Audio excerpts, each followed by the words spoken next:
slippery. If you're still preparing at the moment, you've got any choice in shoes, make sure that you've got something like a fabric shoe in preference to anything like a tennis shoe or a smooth-soled running shoe.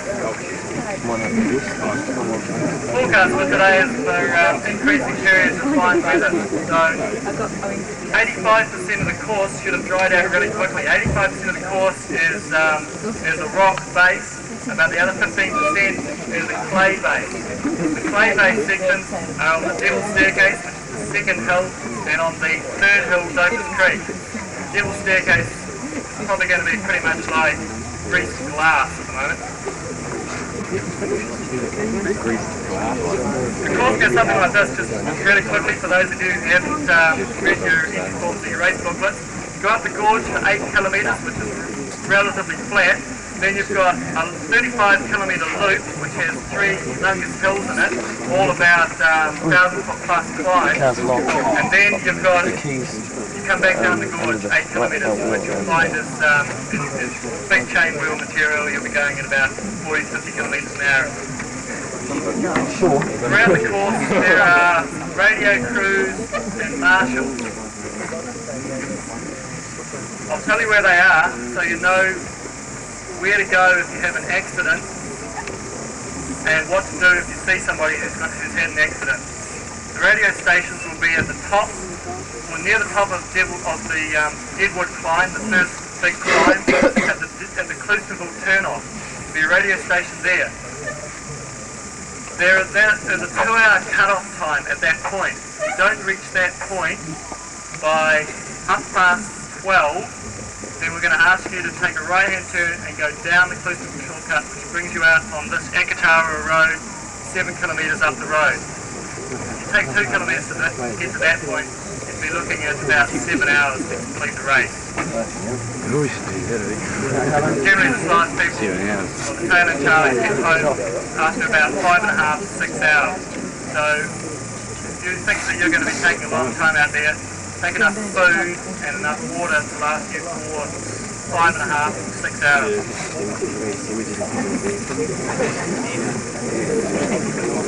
There is also 2 other radio stations. One of them will be at the top of the Devil's Staircase, where there will also be a drink station, where there will be a limited amount of Exceed available, approximately 1 cup per competitor. If you've got heaps of water, then it might be best just to leave some. If you don't need it, don't use it. If you do, it's there just in case. There's also going to be a radio station near the bottom of the Dopers Creek climb, the last climb. There'll also be a marshal around there. And halfway between the top of the Devil's Staircase and the Dopers Creek climb, the last climb, and halfway down that downhill, there will be a 4-wheel drive at the Paraparam turn-off. So if you have any serious problems, that full drive will give you a lift out from there.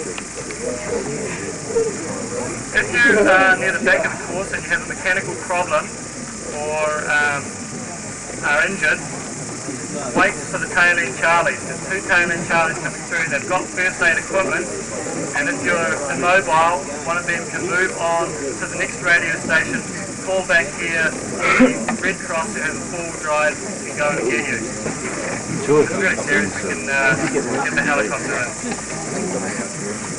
Bearing in mind that most of the course is inaccessible for a helicopter to land.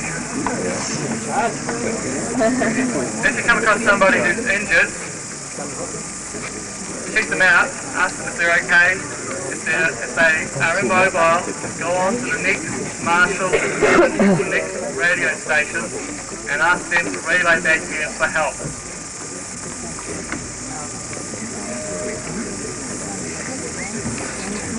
The course is marked with 4 types of course marked material.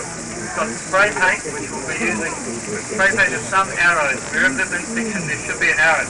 However, when the course was marked yesterday, there were some torrential downpours happening, and there's a good chance those arrows will be hard to see. Don't rely on the spray painted arrows.